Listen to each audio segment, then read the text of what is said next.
कोकणातील जिल्हा परिषद आणि पंचायत समितीच्या निवडणुका आज अत्यंत शांततेत पार पडल्या। रत्नागिरी आणि सिंधुदुर्ग जिल्ह्यात कोठेच मतदान प्रक्रियेमध्ये कोणताच गालबोट लागला नाही, कोणताच अनुचित प्रकार घडला नाहीये।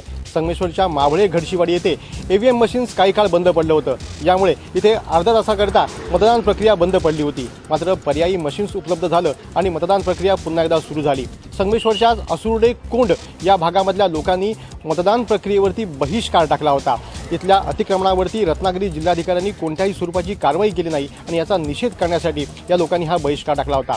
महादेव चाळके या 62 वर्षीय ज्येष्ठ नागरिकाचा मतदानादरम्यान दुर्दैवी मृत्यू झाला आहे। महादेव चाळके हे मतदान करण्याकरता सुकवलीच्या मतदान केंद्रावर आले होते, मात्र मतदान केंद्रावर जात असतानाच त्यांना हृदयविकाराचा तीव्र झटका आला आणि यातच त्यांचा दुर्दैवी मृत्यू झाला। एकूणच रत्नागिरी आणि सिंधुदुर्ग या दोन्ही जिल्ह्यांमध्ये आज मतदान प्रक्रिया अत्यंत शांततेत पार पडली आहे।